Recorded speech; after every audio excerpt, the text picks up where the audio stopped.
여러분, 혹시 침대에 누워서 1시간, 2시간씩 뒤척이다가 결국 스마트폰을 꺼내 들고 계신가요? 아니면 새벽 3시에 눈이 번쩍 떠서 아침까지 천장만 바라보고 계신가요? 만약 이런 일이 일주일에 3번 이상 반복된다면, 그리고 이것이 3개월 이상 지속되고 있다면 여러분은 불면증을 겪고 있는 것입니다.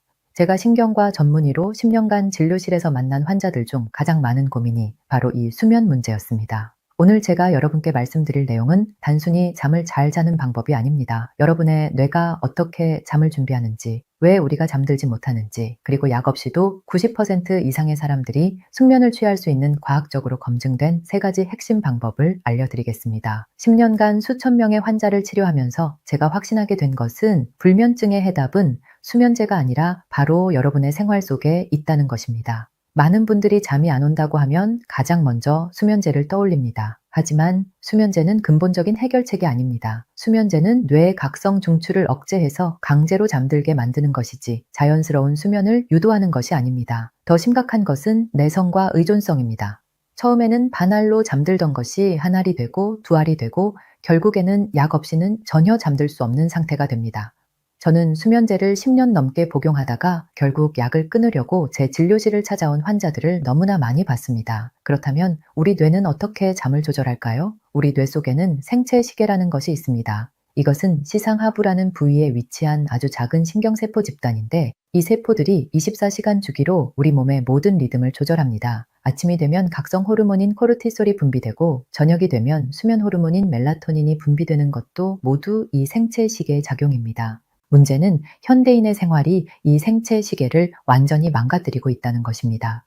불규칙한 수면 시간, 밤늦게까지 켜진 밝은 조명, 스마트폰에서 나오는 블루라이트, 주말에 몰아서 자는 습관, 이 모든 것들이 우리 뇌를 혼란스럽게 만듭니다. 생체 시계가 망가지면 우리 몸은 언제 잠들어야 하는지, 언제 깨어나야 하는지 알 수 없게 됩니다. 마치 시차 적응을 못하는 것처럼 매일매일 우리 몸 안에서 혼란이 일어나는 것입니다. 자, 그럼 이제 본격적으로 제가 10년간의 경험을 바탕으로 말씀드리는 3가지 핵심 방법에 대해 알아보겠습니다. 이것만 제대로 지키면 대부분의 불면증은 해결될 수 있습니다. 첫 번째, 가장 중요한 것은 잠자는 시간 설정입니다. 많은 분들이 오해하고 계신 것이 하나 있습니다. 바로 취침 시간을 먼저 정해야 한다고 생각하는 것입니다. 하지만 실제로는 정반대입니다. 기상 시간을 먼저 정해야 합니다. 왜 그럴까요? 우리 뇌의 생체 시계는 아침에 깨어나는 시간을 기준으로 작동합니다. 매일 아침 같은 시간에 일어나면 우리 뇌는 그 시간을 각성 시간으로 인식하고, 그로부터 약 14시간에서 16시간 후에 멜라토닌을 분비하기 시작합니다. 예를 들어 매일 아침 7시에 일어난다면 저녁 9시에서 11시 사이에 자연스럽게 졸음이 오기 시작하는 것입니다. 그런데 주말에 늦잠을 자면 어떻게 될까요? 토요일 아침 10시까지 잔다면 그날 저녁에는 자정이 넘어서야 졸음이 옵니다.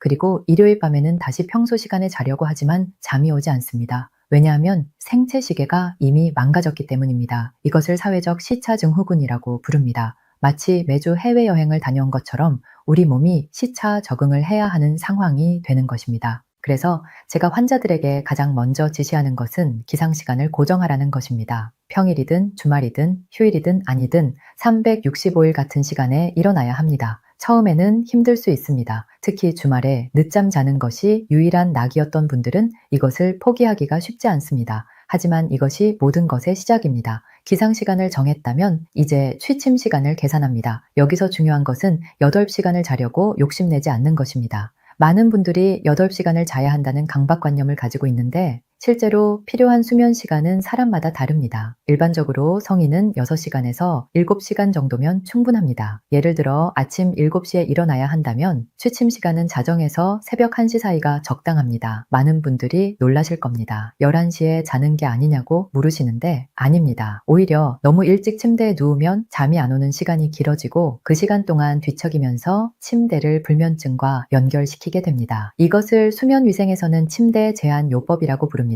처음 2주에서 3주는 힘들 수 있습니다. 충분히 자지 못한 것처럼 느껴질 수 있습니다. 하지만 이것은 정상적인 과정입니다. 우리 뇌가 새로운 리듬에 적응하는 시간이 필요한 것입니다. 이 시기를 견디면 놀라운 변화가 일어납니다. 정해진 시간이 되면 자연스럽게 졸음이 오고 침대에 누우면 10분에서 15분 안에 잠들게 됩니다. 실제로 제 환자 중 한 분은 40대 중반의 회사원이었습니다. 20년 넘게 불면증으로 고생하셨고 수면제를 5년째 복용 중이셨습니다. 저는 이분께 기상시간 고정부터 시작하자고 했습니다. 평일에는 아침 6시 30분에 일어나고 주말에는 10시까지 자던 분이었습니다. 우선 365일 아침 6시 30분에 일어나도록 했고 취침 시간은 밤 12시 30분으로 정했습니다. 처음 2주는 정말 힘들어 하셨습니다. 낮에 졸리고 피곤하다고 하셨습니다. 하지만 3주차부터 변화가 시작됐습니다. 밤 12시가 되니 자연스럽게 졸음이 왔고 침대에 누우면 금방 잠들었습니다. 2달 후에는 수면제 없이도 잘 주무시게 됐고 6개월 후 마지막 진료 때는 이렇게 말씀하셨습니다. 20년 만에 처음으로 자연스럽게 잠드는 게 어떤 건지 알게 됐다고요. 그런데 여기서 하나 더 중요한 것이 있습니다. 바로 일관성입니다. 하루 이틀 지킨다고 되는 것이 아닙니다. 최소한 3개월, 가능하면 6개월 이상 꾸준히 유지해야 생체 시계가 완전히 재설정됩니다. 이것이 어려운 이유는 우리 생활이 항상 예측 가능하지 않기 때문입니다. 회식이 있을 수도 있고, 야근을 해야 할 수도 있고, 친구들과 약속이 있을 수도 있습니다. 하지만 기억하세요. 기상시간만큼은 절대 변경하면 안 됩니다. 전날 밤 몇 시에 잤든, 몇 시간을 잤든, 정해진 시간에는 반드시 일어나야 합니다. 그날 하루 조금 피곤할 수는 있지만 그것이 다음 날 밤 더 깊은 잠을 보장해 줍니다. 반대로 늦잠을 자면 그날 밤 다시 잠들기 어려워지고 불면증의 악순환이 시작됩니다. 또 한 가지 많이 받는 질문이 낮잠에 관한 것입니다. 낮잠은 가능하면 피해야 합니다. 낮잠을 자면 밤에 쌓여야 할 수면 욕구가 해소되어 버리기 때문입니다. 우리 뇌에는 수면 항상성이라는 시스템이 있습니다. 깨어있는 시간이 길수록 수면 욕구가 쌓이고 그것이 일정 수준에 도달하면 잠이 오는 것입니다.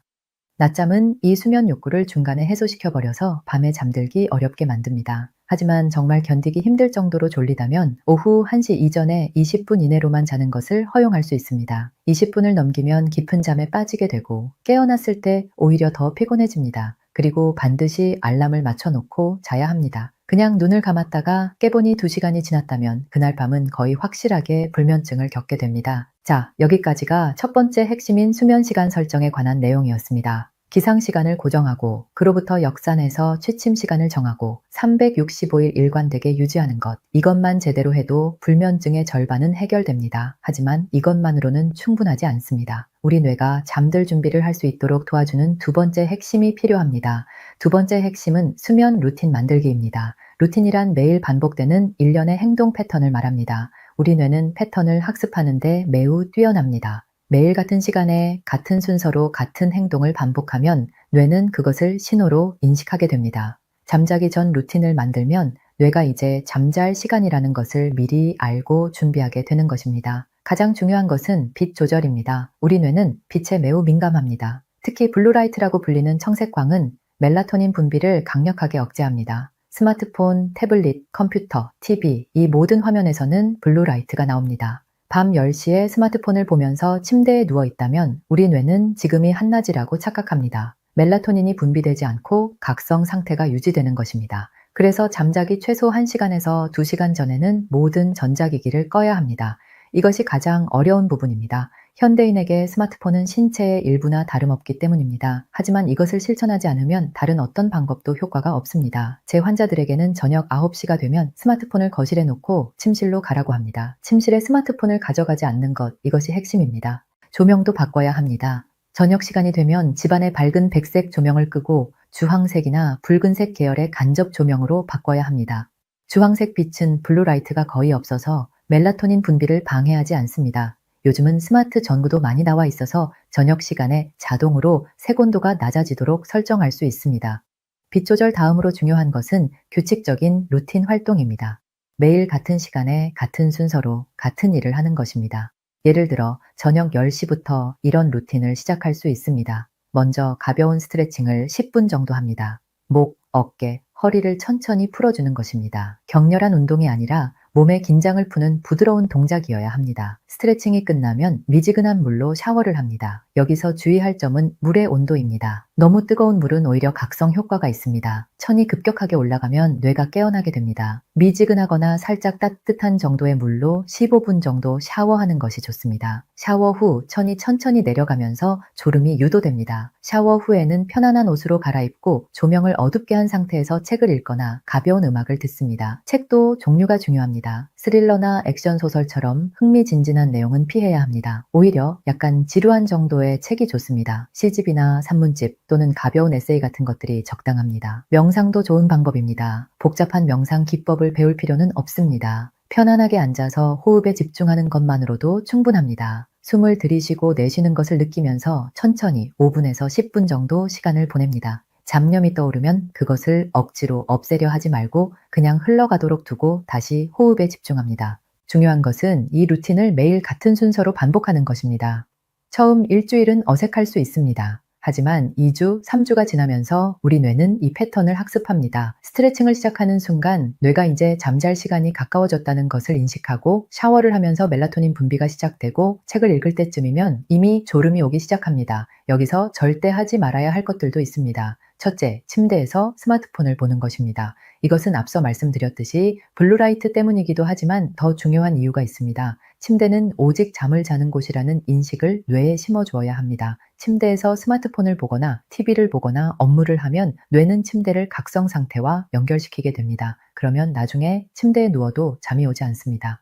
둘째, 침대에 누워서 걱정하는 것입니다. 많은 분들이 불을 끄고 누우면 온갖 걱정이 밀려온다고 합니다. 내일 할 일, 해결되지 않은 문제들, 불안한 미래, 이런 생각들이 머릿속을 가득 채웁니다. 이것도 침대를 불안과 연결시키는 행동입니다. 만약 걱정거리가 있다면 침대에 눕기 전에 종이에 적어두는 것이 좋습니다. 걱정일기라고 부를 수 있는데 머릿속에 맴도는 생각들을 종이에 옮겨 적으면 뇌가 그것을 외부에 저장했다고 인식하고 놓아줍니다. 셋째, 잠이 안 온다고 억지로 자려고 노력하는 것입니다. 이것이 가장 역설적인 부분인데 잠을 자려고 애쓰면 애쓸수록 더 잠이 안 옵니다. 잠은 의지로 오는 것이 아니기 때문입니다. 만약 침대에 누운 지 20분이 넘었는데도 잠이 오지 않는다면 과감하게 침대에서 일어나야 합니다. 거실로 나가서 조명을 어둡게 하고 지루한 책을 읽거나 조용한 음악을 듣다가 다시 졸음이 오면 그때 침대로 돌아갑니다. 이런 루틴을 만드는 데는 보통 3주에서 4주 정도 걸립니다. 처음에는 의식적으로 노력해야 하지만 한 달쯤 지나면 자동화됩니다. 저녁 10시가 되면 자연스럽게 스트레칭을 하게 되고 샤워를 하게 되고 책을 들게 됩니다. 그리고 그 과정에서 우리 뇌는 이미 수면 모드로 전환되어 있습니다. 자, 이제 마지막 세 번째 핵심으로 넘어가겠습니다. 바로 낮 활동 늘리기입니다. 많은 분들이 간과하는 부분인데 사실 밤에 잘 자려면 낮에 무엇을 하느냐가 매우 중요합니다. 우리 몸은 낮과 밤의 활동 차이가 뚜렷해야 생체 리듬이 제대로 작동합니다. 가장 중요한 것은 햇빛입니다. 아침 햇빛은 우리 뇌의 생체 시계를 재설정하는 가장 강력한 신호입니다. 아침에 일어나서 최소 30분 이내에 햇빛을 쬐어야 합니다. 창문을 통해 들어오는 빛도 어느 정도 효과가 있지만 가능하면 밖에 나가서 직접 햇빛을 받는 것이 좋습니다. 산책을 하거나 베란다에 나가서 햇빛을 쬐는 것만으로도 충분합니다. 햇빛이 눈의 망막을 자극하면 그 신호가 뇌의 시상하부에 전달됩니다. 그러면 생체 시계가 지금이 낮이라는 것을 인식하고 각성 호르몬인 코르티솔 분비가 증가합니다. 동시에 약 14시간에서 16시간 후에 멜라토닌이 분비되도록 타이머가 설정됩니다. 이것이 자연스러운 수면 각성 리듬의 시작입니다. 반대로 아침에 햇빛을 받지 않으면 어떻게 될까요? 생체 시계가 언제가 낮은지 알 수 없게 됩니다. 그러면 멜라토닌 분비 시간도 불규칙해지고 밤에 잠들기 어려워집니다. 특히 재택근무를 하시는 분들이나 실내에서만 일하시는 분들은 의식적으로 아침 햇빛을 쬐는 시간을 만들어야 합니다. 운동도 매우 중요합니다. 하지만 여기서 주의할 점이 있습니다. 운동의 강도와 시간입니다. 너무 격렬한 운동은 오히려 수면에 방해가 될 수 있습니다. 특히 저녁 늦게 하는 고강도 운동은 교감신경을 자극해서 각성 상태를 유도합니다. 그러면 밤에 잠들기 어려워집니다. 적당한 것은 중강도의 유산소 운동입니다. 빠르게 걷기, 가볍게 뛰기, 자전거 타기, 수영 같은 것들이 좋습니다. 하루 30분에서 40분 정도, 일주일에 5일 정도가 적당합니다. 시간은 오전이나 오후 이른 시간이 좋습니다. 늦어도 잠자기 4시간 전에는 운동을 마쳐야 합니다. 운동이 수면에 도움이 되는 이유는 여러 가지입니다. 첫째, 운동을 하면 체온이 올라갔다가 서서히 내려갑니다. 이 체온 변화가 수면을 유도합니다. 둘째, 운동은 신체적 피로를 만들어서 수면 욕구를 증가시킵니다. 셋째, 운동은 스트레스 호르몬을 감소시키고 기분을 좋게 하는 엔도르핀을 분비시킵니다. 불안하고 우울한 기분은 불면증의 주요 원인인데 운동이 이것을 완화시켜주는 것입니다. 하지만 운동을 전혀 하지 않던 분이 갑자기 무리하게 시작하면 안 됩니다. 근육통이나 관절 통증이 생기면 오히려 그것 때문에 잠을 못 잘 수 있습니다. 처음에는 가볍게 시작해서 서서히 강도를 높여가는 것이 좋습니다. 일주일에 3일 하루 20분부터 시작해서 점차 늘려가는 방식이 안전합니다. 낮 활동에서 또 하나 중요한 것은 낮잠을 피하는 것입니다. 앞서 잠깐 언급했지만 다시 한번 강조하겠습니다. 낮잠은 수면 욕구를 해소시켜버립니다. 우리 뇌에는 수면 항상성이라는 시스템이 있어서 깨어있는 시간이 길수록 수면 물질이 쌓이고 그것이 일정 수준에 도달하면 잠이 옵니다. 낮잠은 이 수면 물질을 중간에 해소시켜버려서 밤에 충분한 수면 욕구가 쌓이지 않게 만듭니다. 특히 오후 늦게 자는 낮잠은 치명적입니다. 오후 3시 이후에 자는 낮잠은 그날 밤 수면을 거의 확실하게 방해합니다. 만약 정말 견딜 수 없을 정도로 졸리다면 반드시 오후 1시 이전에 그리고 20분 이내로만 자야 합니다. 알람을 맞춰놓고 의자에 앉아서 자는 것이 좋습니다. 침대에 누우면 자칫 깊은 잠에 빠져서 한두 시간씩 자버릴 수 있기 때문입니다. 낮에 졸음을 이기는 방법도 있습니다. 졸음이 올 때 가벼운 스트레칭을 하거나 찬물로 세수를 하거나 산책을 하는 것입니다. 카페인도 도움이 되지만 오후 2시 이후에는 피해야 합니다. 카페인의 반감기는 약 5시간에서 6시간입니다. 오후 3시에 커피를 마시면 밤 9시에도 절반의 카페인이 체내에 남아있고 이것이 수면을 방해합니다. 식사도 수면에 영향을 줍니다. 저녁 식사는 가볍게 그리고 잠자기 최소 3시간 전에 마쳐야 합니다. 배가 고프면 잠들기 어렵지만 배가 너무 부르면 소화 때문에 오히려 잠들기 어렵습니다. 특히 기름진 음식이나 매운 음식은 소화가 오래 걸려서 수면을 방해합니다. 알코올에 대해서도 말씀드려야겠습니다.